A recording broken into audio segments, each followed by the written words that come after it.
नमस्कार, मी अजून नाईक, प्रयोगशील शेतकरी माळीमामा या चॅनलवरती आपलं सर्वांचं स्वागत आहे. तर बघू शकताय, हा समोर जो आहे माझ्या समोर सौर पंप आहे. हा 3 HP चा सौर पंप आहे. तर तुम्ही बघत असाल की जो सौर पंपाच्या पाट्या बसवल्या आहेत एकदम फ्लॅट बसवलेल्या आहेत, म्हणजे जशा क्रॉस असतात पाट्या तशा आपण फ्लॅट बसवल्या आहेत, एक लेवलमध्ये बसवलेल्या आहेत. ह्याचं कारण काय आहे ह्याच्यावर पूर्ण तुम्हाला सांगणार आहे. असं का बसवल्यात, ह्याचं कारण काय आणि ह्याच्यापासून फायदा काय हा पूर्ण सांगणार आहे. तर बघू शकताय, मी जे पाट्या बसवलेल्या आहेत त्यांनी बसवताना एकदम क्रॉस बसवलेल्या होत्या आणि मी परत त्याला काढून म्हणजे 2 क्वार्टर फिना काढून 2 नट खोलून परत सरळ केल्या त्या. त्याचं कारण असं होतं, ज्या दिवशी बसवलं त्याच दिवशी गेल्या वर्षी मेमध्ये एकदम तुफान वारं सुटलं, पाऊस आला आणि त्याच्यामुळं याला खाली बघू शकता तडा गेला होता. हा असे तडे गेले ते. नशीब फक्त आपलं असं की ते उपटून पडलं नाही आणि पाट्या तुटल्या नाहीत, एवढं वारं सुटलं होतं.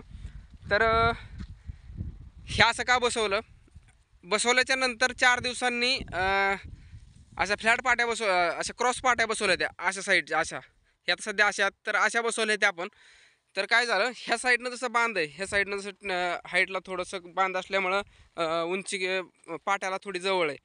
तर मी ज्यावेळेस इथली हाईट कमी केली ती ह्या साईडची, तर काय झालं, पाट्या खाली असल्यामुळं अशा क्रॉस बसवल्यामुळं ह्या साईडनं कुत्रे खाली चिखल असल्यामुळं ह्याच्यावरून कुत्रे ह्या साईडनं उड्या हाणून कुत्रे वरी गेले पाट्यावरती वरी जाऊन त्यांनी मग सगळा चिखलवरती नाचायचं, इकडं तिकडं फिरं, मग त्यांच्या नाक्याने परत पाट्याला क्रॅक होणं, अशा पद्धतीचा प्रॉब्लेम तयार झाला. म्हणून मी ते एक मला मेन प्रॉब्लेम होता की बाबा कुत्रे इंगून आहेत. आता ह्याला दुसरी गोष्ट की जाळी कंपाऊंड करू शकता किंवा तार बांधून कुत्रे वरी जाऊन असं बी करू शकता. पण तो एक नॉर्मलचा म्हणजे पर्याय झाला आपल्याला, थोडक्यातला पर्याय झाला.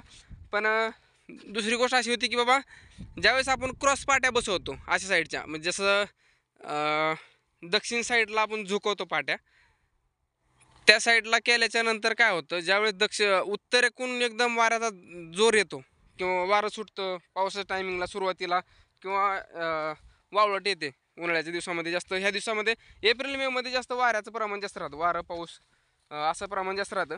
तर त्यावेळेस काय झालं, ज्यावेळेस इकडनं हवेचा दाब येतो उत्तरेकडनं, त्यावेळेस सौर पंपाला जोर लागतो, त्या पाट्यांना जोर बसतो.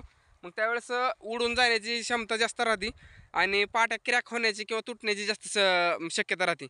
त्याच्यामुळं फ्लॅटमध्ये पाट्या बसवा शक्य होईल तेवढं ह्या दिवसात, उन्हाळ्यामध्ये. कारण उन्हाळ्यामध्येच वारं सुटण्याचं प्रमाण जास्त राहतं.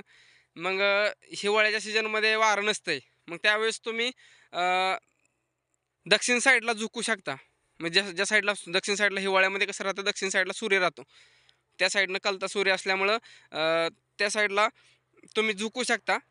आणि त्या टायमिंगला वारं असल्यामुळं पाट्यांना दाब येत नाही किंवा वाऱ्यामुळे तुटू शकत नाहीत किंवा तेव्हा प्रेशर येत नाही.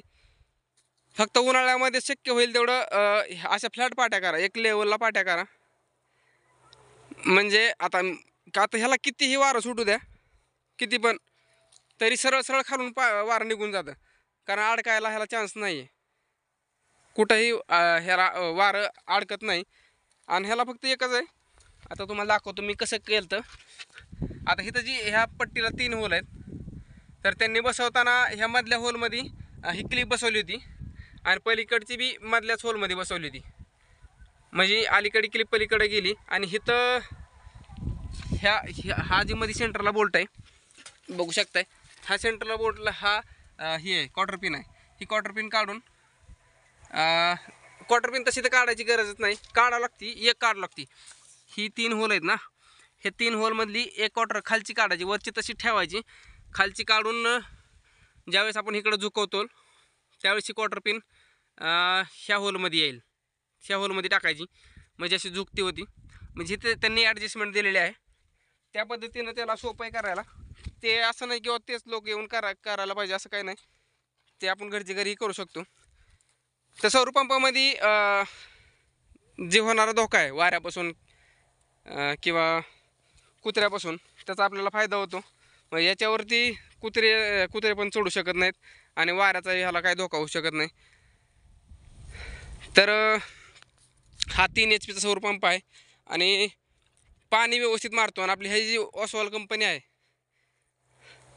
असं काय कंपनी म्हणजे ती घ्या म्हणून असं मी म्हणत नाही, पण आपली जी आहे वैयक्तिक आपण घेतलेली ओसवालची आहे, बऱ्यापैकी पाणी छान मारते. लाईटच्या आपण लाईटवरची 3ची जेवढी मोटर आहे त्या पंपापेक्षाही ही पाणी चांगलं मारते. आणि दुसरी गोष्ट, आपण ह्या पंपाच्या जवळच एक पॉईंट काढलेला आहे, जे ड्रिपला असतो. ही जी तुट्टी आहे ती बघू शकताय. आपण तुट्टी चालू करून तुम्हाला बोर चालू करून दाखवतो. तर बोरला सरळ सरळ इकडं बटन, अशा पद्धतीनं बटन आहे. ऑन केलं, इकडं ऑन सिस्टम सगळी सुरू झाली. आता इथं या मीटरमध्ये आपल्याला सगळं दाखवतं, किती ॲम्पियर आहे, किती व्होल्टेज आहे, लाईट, तारीख, वेळ सगळं या LED स्क्रीनवरती दाखवतं. अशा पद्धतीनं आता बघू शकताय, जसं आपण बटन दाबलं आहे इकडं पाणी सुरू झालं आहे. बघा आता पाणी येईल. ह्या पॉईंट काढण्याचे एक कारण असं होतं की बाबा जवळ आपल्याला पाणी प्यायला इथं आलं की पाणी प्यायला भेटेल, किंवा फवारणीचं काम असेल, पाणी प्यायचं काम असेल, किंवा अन्य काय जनावरांना पाणी प्यायचं असेल, तर आपण डायरेक्टली बटन दाबून हे करू जवळ पाणी घेऊ शकतो. आणि मोटर चालू केल्याच्यानंतर आता बघू शकता, मी जरा तो कॉक 1 मिनिट बंद करून दाखवतो. हे बंद केल्याच्यानंतर जसं वरून टिपकं पडतं. आता माझ्याकडे छोटंच फक्त भरणीचं झाकण होतं, मी तेवढं ठेवलेलं आहे. आता इथं ह्याचं कुंडी करायची आपल्याला, सिमेंटची एक कुंडी करायची, जेणेकरून त्यात 5-6 लिटर पाणी बसेल. अशा पद्धतीने इथं कुंडी करायची सिमेंटची. कारण काय होते, उन्हाळ्याचा दिवस आहेत, पाणी नसते. आणि पक्ष्यांना, आता पक्षी तर काय, पक्षी इकडे तिकडे उडून जाऊन पाणी पिऊ शकतात, पण खारुत आहे, हे ते असे सरपडणारे जे छोटे छोटे प्राणी आहेत ती इथे येऊन पाणी पितात. तसं तर पक्षी पितात. त्यांना पिण्यासाठी हे इथं असं जसं वेस्टेज पाणी वेस्ट जातं आणि दोन्ही फायदे आपल्याला बी म्हणजे ते करणं गरजेचं आहे. कारण आपला धर्म आहे तो पक्ष्यांचा आणि प्राण्यांसाठी थोडंसं काम करणं, झटणं आपला धर्म आहे. तर ते करणं गरजेचं आहे. पाणी वेस्ट जाणार नाही, गेलं तरी तिथं आळं केल्याच्यानंतर पाणी पक्ष्यांना प्राण्यांना प्यायला भेटेल. अशा पद्धतीनं करायचं. आता विहिरीवरती मी करून ठेवली कुंडी, ते तुम्हाला परत दाखवेल, पण इथं पण करणार आहे. तरी एक मी झाकण ठेवलं, तर त्यात चिमण्या वगैरे छोटे पक्षी प्राणी संध्याकाळी ससे वगैरे पाणी प्यायला येतात. सकाळी संपलेलं असतं पाणी त्याच्यातलं, परत दिवस रोज कंटिन्यू बोर चालू असल्यामुळे परत भरतं ते. आणि बघू शकताय आता ही जी तुट्टी आहे कॉक, आता ह्याचा प्रेशर बघू शकता तुम्ही पाण्याचा, एवढ्या प्रेशरनी पाणी चालतं. बघू शकता जवळपास एक 8-9 फुटापर्यंत त्याचा प्रेशर आहे पाण्याचा. इतक्या प्रेशरनी पाणी चालतं, म्हणजे इतकी क्वालिटीची मोटर आहे. कुठली लाईटची गरज नाही, कुठलं करंट लागण्याची भीती नाही, काय नाही. आपलं आलं की बड. आणि जसं पाण्याची गरज तुम्हाला पिण्यासाठी गरज जर असेल, तर आभाळ जरी वरती असलं, ढग जरी असले, एवढं क्लिअर ऊन जरी नसलं, तरी ते तुम्हाला प्यायला पाण्याची अडचण भागून देत नाही. जनावरांना प्यायला किंवा फवारणीच्या कामासाठी पावसाळ्यामध्ये असेल ते नडून देत नाही. म्हणून सौर पंप गरजेचा आहे आपल्याला. हा 25,000 मध्ये बसला होता आणि वर खर्च काहीतरी एकूण 4-5 हजार, तर एक 30,000च्या आतमध्ये आपल्याला एक कंप्लीट बटन दाबून तयार झाला, रेडी झालेला होता. याच्यात अदर काही खर्च झाला नव्हता. आता मी जसं हे तारा बांधलेल्या आहेत कोपऱ्यानं बघू शकताय, मेक ठोकलेली खाली आणि ही जी तार बांधलेली आहे, तर मी बांधली होती सुरुवातीला तारच, पण ही मजबूत करा. कारण काय होतं, जितकं मजबूत असेल तेवढं चांगलं आहे. वारं कोणाच्याकडे कसं सुटतं काय,